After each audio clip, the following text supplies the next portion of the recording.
একটি নির্বাচন শেষ হওয়া মানেই রাজনৈতিক উত্তাপ কমে যাওয়া নয়, বরং অনেক সময় প্রকৃত পরীক্ষা শুরু হয় এখান থেকেই। নির্বাচনের ফলাফল ঘোষণার পর যে সরকার ক্ষমতায় আসে তাদের সামনে থাকে কয়েকটি গভীর, বহুস্তরীয় এবং প্রায় চোখে দেখা যায় না বাস্তব কিছু এমন চ্যালেঞ্জ।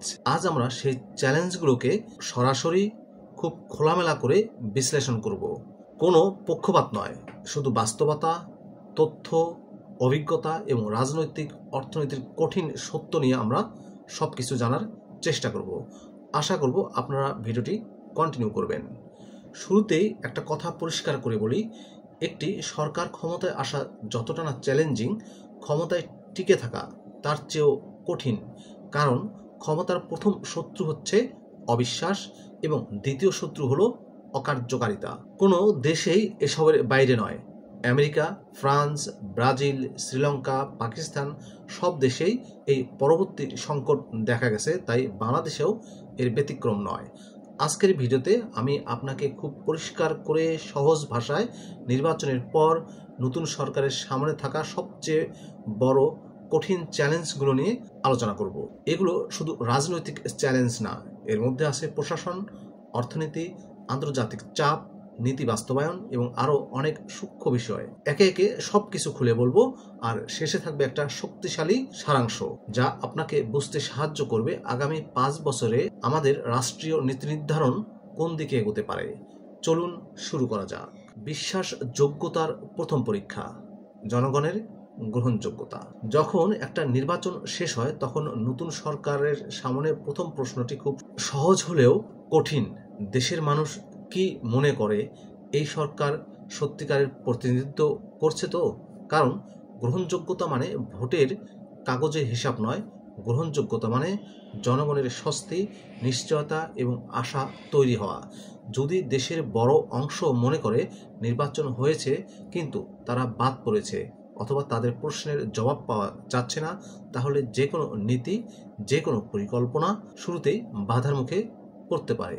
এই অবিশ্বাসের পরিবেশ তৈরি হলে তিনটি বড় সমস্যা দেখা দেয়। প্রথম যে সমস্যা দেখা যায় সেটি হচ্ছে মানুষ সরকারের প্রতি উদাসীন হয়ে পড়ে। 2 নম্বর হচ্ছে প্রশাসন দ্বিধায় থাকে, তারা বোঝে না কতটা কঠোর হবে অথবা কতটা নরম হবে। আন্তর্জাতিক মহল পরিস্থিতি পর্যবেক্ষণ করতে থাকে এবং সহযোগিতা দেওয়ার ক্ষেত্রে সতর্কতা অবলম্বন করে। এটি হচ্ছে নাম্বার 3। নতুন সরকারকে তাই শুরুতেই একটি কাজ করতে হয়, বিশ্বাস ফেরানো। স্বচ্ছতা, গণভবনে মুখোমুখি কথা বলা, জাতীয় সংলাপ, বিরোধী মতকে সুযোগ দেওয়া, এগুলো শুধু রাজনৈতিক আচরণ নয়, এগুলো রাষ্ট্রের স্থিতিশীলতার বুনিয়াদ।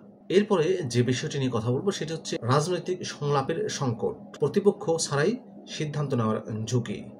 যখন বিরোধী মতকে আমলে নেওয়া হয় না তখন সিদ্ধান্তগুলো হয় খুবই দ্রুত, কিন্তু সেই সিদ্ধান্তগুলোর দীর্ঘমেয়াদী কাঠামো দুর্বল হয়ে পড়ে। যে রাষ্ট্রে বিরোধী দল নেই সেখানে নীতি কোনোদিনই শক্তিশালী হয় না, কারণ ভিন্ন মতেই নীতিকে পরীক্ষা করে, শক্তি দেয়, ত্রুটি খুঁজে বের করে।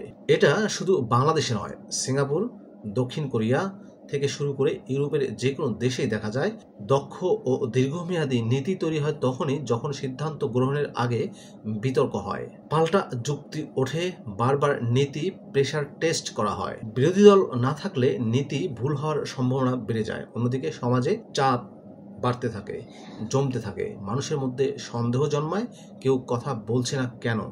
এভাবে দীর্ঘ সময় গেলে সরকারের সাফল্যও মানুষ স্বাভাবিক বলে মনে করে না।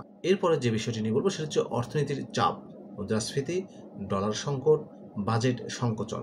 নির্বাচনের পর নতুন সরকারের সবচেয়ে কঠিন বাস্তব কাজ হচ্ছে অর্থনীতিকে স্থিতিশীল করা, কারণ নির্বাচনের সময় সাধারণত বড় বড় প্রতিশ্রুতি দেওয়া হয়, কিন্তু নির্বাচন শেষ হলেই সামনে আসে বাস্তবতা। এর মধ্যে আছে ডলার সংকট, রিজার্ভ কমে যাওয়া, মুদ্রাস্ফীতি বেড়ে যাওয়া, ঋণ পরিশোধের চাপ, বৈদেশিক সহায়তা কমে যাওয়া, জ্বালানির ঘাটতি, আমদানি রপ্তানির ভারসাম্যহীনতা, শ্রম বাজারের অস্থিরতা। এই চাপ শুধু কাগজে নেই, মানুষের জীবন, বাজার, ট্রান্সপোর্ট, বিদ্যুৎ সব জায়গাতেই দেখা যায়। এখানে সরকারের প্রথম কাজ হলো অর্থনীতিকে অক্সিজেন দেয়া, অর্থাৎ অর্থনীতিকে বাঁচিয়ে রাখা। এটি করতে গেলে 3টি জিনিস খুবই গুরুত্বপূর্ণ। এর মধ্যে হচ্ছে নগদ প্রবাহ স্থিতিশীল করা, বিনিয়োগ পরিবেশ উন্নত করা এবং ডলার ব্যবস্থাপনাকে দক্ষ করা। তারপরে আসে বাজেট ব্যবস্থাপনা। বাজেট শুধু টাকায় লেখা নয়, বাজেট হচ্ছে রাজনৈতিক দর্শনের প্রতিফলন। জনগণকে কোথায় সহায়তা দেওয়া হবে, কোন খাতকে অগ্রাধিকার দেওয়া হবে, কোন প্রকল্প স্থগিত হবে, এবং এই সব সিদ্ধান্তই অর্থনীতির নীল নকশা তৈরি করে। যদি বাজেট শুধু লোক দেখানোর মতো হয় এবং ফলাফল হয়, তাহলে জনগণের ক্ষোভ বাড়বে এবং সরকারের জনপ্রিয়তা কমতে থাকবে। এরপর যে বিষয়টি নিয়ে বলবো সেটি হচ্ছে প্রশাসনের অভ্যন্তরীণ অস্থিরতা, হস্তান্তর ব্যবস্থার দুর্বলতা নিয়ে। প্রশাসন এমন একটি মেশিন যা সরকার বদল হলেও মেশিনের কিছু অংশ নতুন হয়, কিছু অংশ পুরনো থাকে। কিন্তু সমস্যা হলো অনেক দেশে, বিশেষ করে উন্নয়নশীল দেশে, প্রশাসনের মেমোরি বা ইনস্টিটিউশনাল মেমোরি খুবই দুর্বল। কোন প্রকল্প কোথায় আছে, কোন নীতি বাস্তবায়ন কোথায় আটকে আছে, কোন বিশ্বব্যাংক প্রকল্পের সময়সীমা প্রায় শেষ, এসব তথ্য অনেক সময় ঠিকভাবে হস্তান্তর হয় না। ফলে নতুন মন্ত্রী বা সচিবকে আবার শূন্য থেকে শুরু করতে হয়। আবার পুরনো কর্মকর্তারাও ভাবতে থাকে এবার কি নিয়ম পাল্টাবে। এতে ডেমোক্রেসি অকার্যকর হয়ে পড়ে। ফলাফল, প্রকল্পে বিলম্ব হয়, উন্নয়ন থেমে যায়, আন্তর্জাতিক চুক্তিতে সমস্যা হয়, নাগরিক সেবায় ধীরগতি আসে। একটি দেশ তখনই এগিয়ে যায় যখন তার প্রশাসন টেকসই হয়, সরকার আসে যায় কিন্তু প্রশাসন টিকে থাকে। নির্বাচনের পরে সরকার গঠনের সঙ্গে সঙ্গে দুর্নীতি প্রতিরোধ হলো সবচেয়ে জরুরি কাজ, কারণ ক্ষমতার প্রথম প্রলোভন হলো সুবিধা নেওয়া। দুর্নীতি শুধু টাকা খাওয়া নয়, প্রকল্পে বিলম্ব, এক্সট্রা খরচ, অদক্ষতা, এসবই দুর্নীতি। দুর্নীতি হলে আন্তর্জাতিক বিনিয়োগ বন্ধ হয়ে যায়, বিদেশিরা ভাবে সরকার অদক্ষ বা অনৈতিক, এতে দেশের ইমেজ নষ্ট হয়। দুর্নীতি থাকলে মানুষ সরকারকে সম্মান করে না, দুর্নীতি থাকলে নীতি কার্যকর হয় না, দুর্নীতি থাকলে অপরাধ বেড়ে যায়। নতুন সরকার যদি ক্ষমতার শুরুতে দুর্নীতি প্রতিরোধ না করে, তাহলে পরবর্তী 5 বছরেই সেটা সবচেয়ে বড় অর্থনৈতিক অস্ত্র হয়ে ওঠে। এবারে কথা বলবো আন্তর্জাতিক চাপ ও কূটনীতি নিয়ে, যে ভুল করলে অর্থনীতিগুলো ভেঙে পড়তে পারে। আজকের বিশ্বে কোনো দেশেই একা না।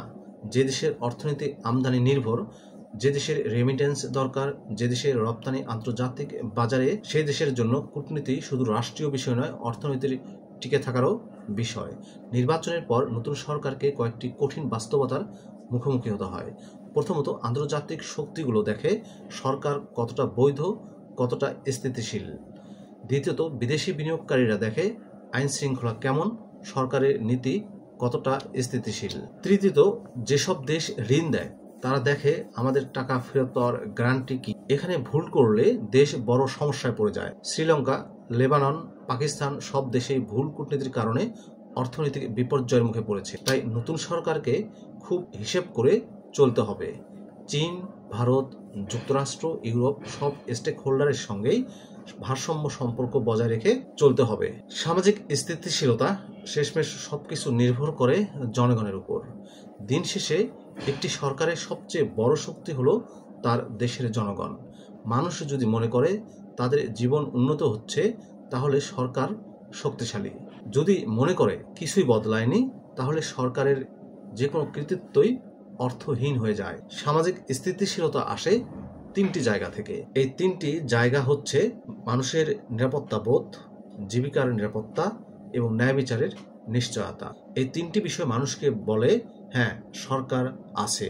সরকার যদি এই 3টি নিশ্চয়তা দিতে পারে, তাহলে দেশ এগিয়ে যায়, আর না পারলে দেশ পিছিয়ে যায়, উত্তাল হয়, অশান্ত হয়। নতুন সরকারকে তাই প্রথম দিন থেকেই জনগণের অনুভূতি, প্রয়োজন এবং প্রত্যাশার উপর নজর রাখতে হবে।